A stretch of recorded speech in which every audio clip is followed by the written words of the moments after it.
हाँ जी, नमस्कार, राधे राधे, हर हर महादेव। मैं आपका आचार्य देव।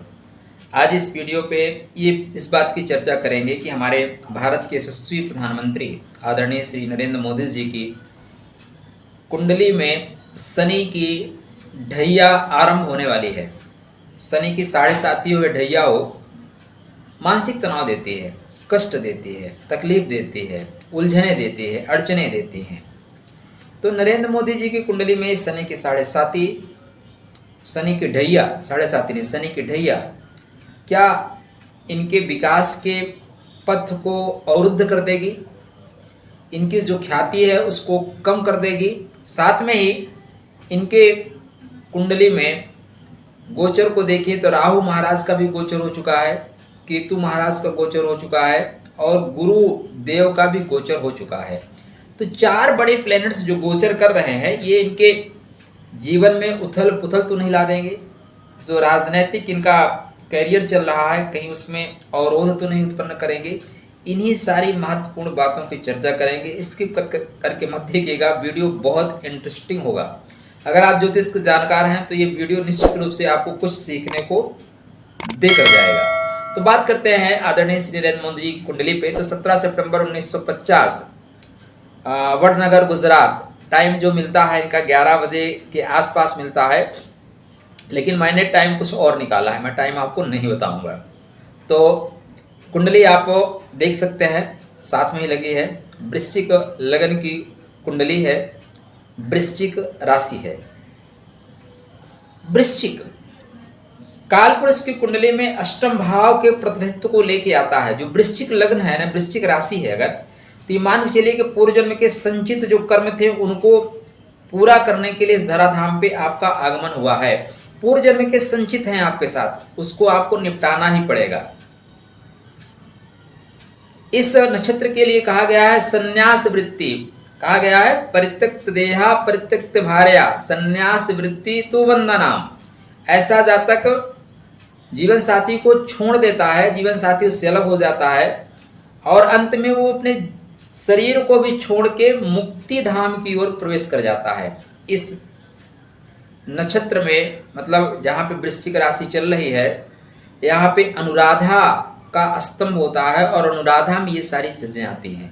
तो काल पुरुष की कुंडली में अष्टम भाव की पीड़ा को लेकर नरेंद्र मोदी जी पैदा हुए हैं। पूर्व जन्म की पीड़ा को लेके पैदा हुए हैं। पूर्व जन्म के जो संचित कर्म हैं उनको पूरा करने के लिए इस धराधाम पे उनका आगमन हुआ है। नहीं तो दाम्पत्य जीवन खराब नहीं होता। दाम्पत्य जीवन में रहते तो बच्चे पैदा करते और चाय बेचते।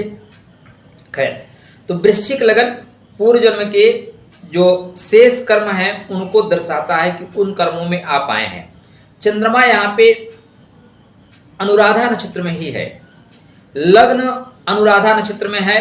देखिए इंपॉर्टेंट क्या है, लग्न अनुराधा नक्षत्र में है और चंद्र भी अनुराधा नक्षत्र में ही है। मंगल जरूर विशाखा नक्षत्र में है, मंगल चंद्र साथ में लग्न में ही बैठे हैं, तो मंगल विशाखा में मतलब जाएंगे। और लेकिन चंद्रमा और लग्न दोनों मंगल महाराज, हाँ मंगल महाराज गुरु के नक्षत्र में जा रहे हैं और चंद्र और लग्न दोनों शनि के अनुराधा नक्षत्र में है। अनुराधा, अनुराधा क्यों नहीं साधा, राधना शक्ति, भक्ति की शक्ति इतिहास बदल देती है, इतिहास रचती है। अब अगर इनकी कुंडली पे बात करें तो जो इनके ऊपर ढैया जाएगी, साढ़े साती जाएगी, सदैव इनके लिए शुभ होगी। साढ़े साती के दरमियान ही ये प्रधानमंत्री बने। अगर आपको याद है तो साढ़े साती के दरमियान ही ये प्रधानमंत्री बने। और जब शनि की ढैया स्टार्ट हुई, कब, 2001 में, 2002 में, तभी ये धीरे से राजनीति क्षितिज पे चमकना शुरू किए और उसके बाद चमकते गए, निरंतर चमकते गए। तो शनि जब सप्तम भाव में प्रवेश किया था इनका, तभी से चमकना स्टार्ट हुए और अभी निरंतर चमकते जा रहे हैं। स्थिति कुछ ऐसी बन रही है कि जैसे इस कुंडली में शनि महाराज प्रवेश करेंगे चतुर्थ भाव में, इनके ऊपर ढैया आरंभ हो जाएगी। तो ये ढैया 2.5 वर्ष के लिए, देखिए इसमें 12 जुलाई को शनि वक्री होंगे, वक्री होके फिर मकर में जाएंगे, फिर 17 जनवरी तक वहां रहेंगे, 17 जनवरी के बाद आएंगे। तो जो असली खेल है ना वो 17 जनवरी के बाद आरंभ हो रहा है। 12 जुलाई तक यहाँ जाएंगे, इसके बाद कुछ प्रेशर इनके ऊपर आएगा। प्रेशर क्या आएगा कि जो संचित आपके वादे हैं, वादों को आपने पूरा नहीं किया तो वादों को पूरा करिए। ये प्रेशर इनके ऊपर जो भी इनके कार्यकर्ता हैं, जो पार्टी के सपोर्टर हैं, जो भी इनके लिए संस्थाएं काम करते हैं, वो सब इनके ऊपर प्रेशर बनाएंगे कि देखिए आप वो कार्य नहीं कर रहे हैं जिसके लिए आपको चुना गया। सिर्फ प्रधानमंत्री के लिए आपको नहीं चुना गया है, आपको देश की दिशा और दशा बदलने के लिए चुना गया है, क्योंकि शनि का वक्रत्व तो यही दर्शा रहा है। तो जब शनि फिर से आएंगे कहाँ पे, कुंभ में, मतलब 17 जनवरी को, तो असल ढैया तो तभी आरंभ हो रही है, असली ढैया तो तभी आरंभ हो रही है। उसके बाद 2023, 2024, 2025 मार्च तक शनि की ढैया चलेगी और ये शनि की ढैया बहुत कमाल करेगी। चतुर्थ भाव सुख, चतुर्थ भाव मुक्ति, लग्न धर्म, द्वितीय अर्थ, तीसरा काम, चतुर्थ मोक्ष, प्रथम मोक्ष है। और शनि मुक्ति के घर में प्रवेश कर रहे हैं। केतु महाराज स्वतः द्वादश भाव में मुक्ति के घर में प्रवेश कर चुके हैं। अब केतु क्या है, मंगल, मंगल मतलब इनके सपोर्टर बोलेंगे जिन कार्यों के लिए आपको चुना गया है वो कार्य पूरा करो, ऐसा बनेगा। तो जो ये शनि की ढैया होगी, इनके साथ क्या है, जो बचे हुए कार्य हैं उनको पूरा करेंगे। बचे हुए कार्य कौन कौन से हैं, आप सबको सुधी श्रोता है, सुधी दर्शक है, इसलिए आपको पता है कौन कौन से कार्य बचे हैं। तो भारत विश्व के मानचित्र पे चमकेगा। भारतवर्ष की कुंडली में भी देखें तो भारत के लिए जो समय चल रहा है, शनि का कर्म भाव में प्रवेश, ये अस्थायित्व देने के लिए है, विकास की गति देने के लिए है। तो विश्व के मानचित्र पे नरेंद्र मोदी जी भारत को और ज़्यादा निखारेंगे। भारत अपने क्षेत्र का भी विस्तार, या जो विस्तार भी कर सकता है, ऐसी स्थितियां यहाँ पे बन रही हैं। शनि के 7.5 इनको जनता का प्यार देगा। जो अभी थोड़े बहुत जो प्रायोजित किसान थे वो हड़ताल कर रहे थे, वो उस तरह की स्थितियां अब नहीं क्रिएट होंगी। जनवरी 2023 के बाद बीच में स्थितियां जुलाई से लेके और जनवरी तक षड्यंत्रात्मक पुनः बनेगी। लेकिन यहाँ पे जो शनि की ढैया है, इसी शनि के ढैया में नरेंद्र मोदी जी को 2024 का लोकसभा चुनाव भी लड़ना है। तो 2024 के लोकसभा चुनाव में ये शनि की ढैया इनको निश्चित रूप से सफलता प्रदान करने वाली है। कारण क्या है, आराधना शक्ति, आराधना शक्ति, लक्ष्य के प्रति एक निष्ठा, हनुमान जी जैसी। हनुमान जी लंका में गए, सीता माँ को प्रणाम किया, सीता माँ खुश हुई, आशीर्वाद दिया खुश रहो, लेकिन वो आशीर्वाद नहीं दिया जो उन्हें चाहिए था। फिर प्रणाम किए, फिर उन्होंने कहा अष्ट सिद्ध नवनिधि के दाता असवर दीन जानकी माता, जाओ जिसको चाहो उसको दे सकते हो। लेकिन हनुमान जी तब भी प्रसन्न नहीं हुए। सोचिए अष्ट सिद्ध नवनिधि मिल गई लेकिन प्रसन्न नहीं हुए। तो माता जगतजननी है वो जान गई, उन्होंने कहा जाओ तुम राम के सबसे प्रिय हो गए। तो जो इन जातकों को चाहिए, छोटी मोटी उपलब्धियां इनके जीवन में इनके पथ को रोक ही नहीं सकती। तो ये विगत जन्मों के कर्म को लेके पैदा हुए हैं, अवशेष को लेके पैदा हुए हैं। इसीलिए मोदी आदमी नहीं है, अवतारी है। अवतारी होने के पीछे कारण कुंडली बता रही है। ऐसा नहीं है कि मैं मोदी भक्त हूँ इसलिए इस तरह की बातें हैं, मैं किसी का भक्त तो नहीं हूँ, भगवान का भक्त हूँ। तो ये कुंडली यहाँ पे कह रही है, चतुर्थ भाव में गुरु का होना, लग्न में लग्नेश का और चंद्र का उपस्थित होना, ये सारी चीजें आपको बताती है कि नहीं प्रारब्ध संचित बहुत कुछ है जो इस जन्म में कार्य कराएगा। अब ऐसे शनि के साड़ी जनता का प्यार देगी, मजदूरों का प्यार देगी, किसानों का प्यार देगी, शोषित वंचित सबका आपको प्यार देगी। और नरेंद्र मोदी जी जनता के घर में शनि चल रहा है तो जनता का प्यार मिलेगा। और वहीं पे अगर बात करें शनि के अलावा तो गुरु महाराज, अच्छा एक मजे की बात और आपको मैं बताता चलता हूँ।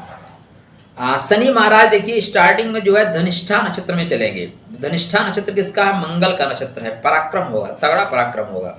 संभावना बन रही है कि बड़े बड़े बिल आएंगे, जिसकी लोग अपेक्षा कर रहे थे कि नरेंद्र मोदी जैसा शासक, नरेंद्र मोदी जैसा नेता ही ला सकता है, वो कड़े बिल आ सकते हैं। क्योंकि धनिष्ठा नक्षत्र मंगल का नक्षत्र है और मंगल को यहाँ पे उच्चता प्राप्त होती है। तो धनिष्ठा के दो चरण यहाँ पे चलेंगे।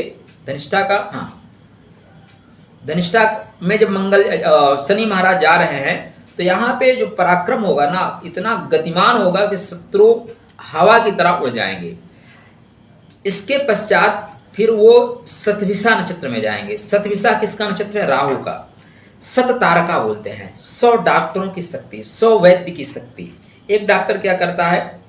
आपके ब्लॉक स्तर पे, जिला स्तर पे लोगों के मर्ज को दूर करता है, लोगों के दुख को हटाता है। तो 100 डॉक्टरों की शक्ति है तो बहुत लोगों की तकलीफ को दूर करेंगे। भारत के ही नहीं, आसपास के जो देश है उनकी तकलीफों को दूर करने की शक्ति नरेंद्र मोदी जी में उस समय विद्यमान होगी। कब? जब शनि शतभिषा नक्षत्र में चलेगा। ठीक है ना, ध्यान रखिएगा, क्योंकि ये राहु का नक्षत्र है। राहु अनंत है, आकाश है, असीमित है। राहु वो संभावना है, राहु जहां पे किसी की दृष्टि नहीं जाती। आपकी दृष्टि कहां है? पर्दा तक। राहु पर्दे की पीछे की बात करता है। राहु की उत्पत्ति कहां हुई? समुद्र मंथन के समय। राहु को पता चल गया देवता छल कर रहे हैं, ये जो अमृत बांटा जा रहा है वो राक्षसों को नहीं दिया जाएगा। राहु जाके अमृत पी लेता है, तो राहु में वो दृष्टि है।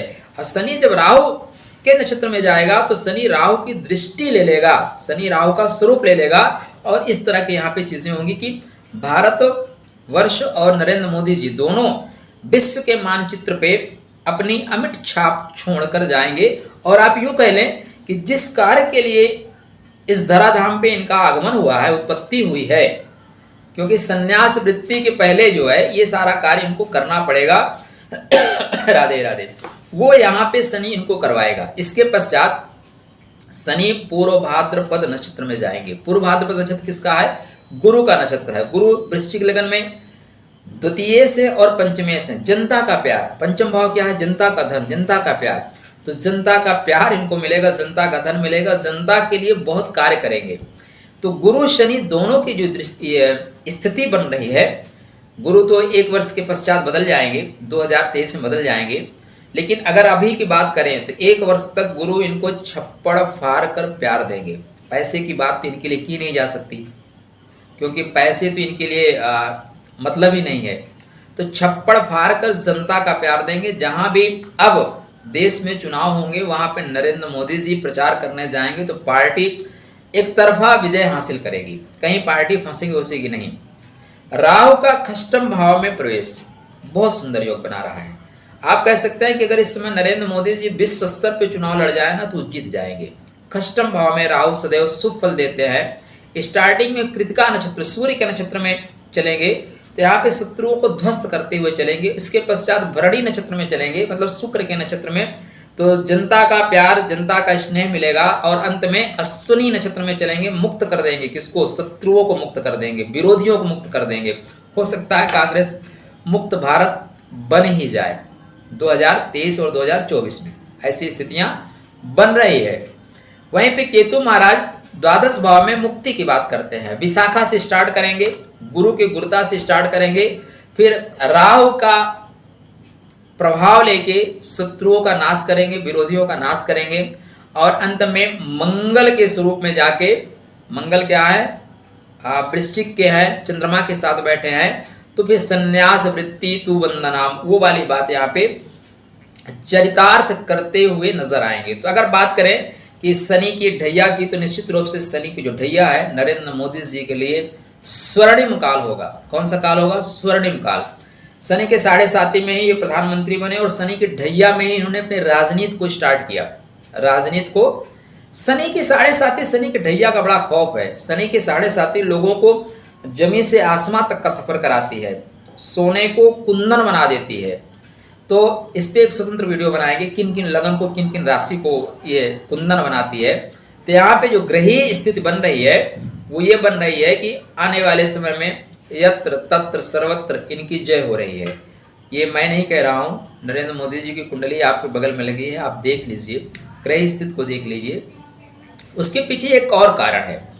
कारण देखिए, कारण ये है कि इनके कुंडली में जो कामनाओं की पूर्ति का घर है वहां पे सूर्य देव विद्यमान है, वहां पे बुध देव विद्यमान है और शनि महाराज वहीं पे विद्यमान है। सुख का मूलभूत जो है कामनाओं की पूर्ति में है, जनता के सुख से सुखी होना। पराक्रम का स्वामी लाभ भाव में है, सेल्फ मेड योग। तो नरेंद्र मोदी जी चाय से यहां तक का सफर उन्होंने तय किया। तो जो चतुर्ग्रही योग है और किसके राशि में है, बुध की राशि कन्या में। बुध यहाँ पे उच्च के है, तो बुध वह चातुर्य देता है। और किसके नक्षत्र में है, तो नक्षत्र में है सूर्य के नक्षत्र में है। तो वाक माने बुद्ध चातुर इतना देगा कि शत्रु कुछ सोचे उसके पहले प्लान बना के उसको ध्वस्त कर देंगे। कोई भी चक्रव्यूह हो, उस चक्रव्यूह को नरेंद्र मोदी जी ध्वस्त कर देंगे। और शनि के 7.5 अढ़ैया तो न्याय करने आई है। क्या करेगी आई, न्याय करने। और यहाँ पे शनि महाराज सस योग का निर्माण करेंगे। कौन सा योग, पंच महापुरुष राजयोग में एक योग बनता है जिसका नाम है सस योग। तो सस योग में जब शनि चलेंगे तो शनि सस योग में सब कुछ देते हैं। ऐसा कुछ नहीं है जो सस योग में ना मिले। नेम फेम इनके पास है और बड़ा नेम फेम होगा, इनकी पार्टी का विस्तार होगा। पद, अब प्रधानमंत्री से बड़ा कोई पद भारत में होता नहीं, राष्ट्रपति तो कहने के लिए है।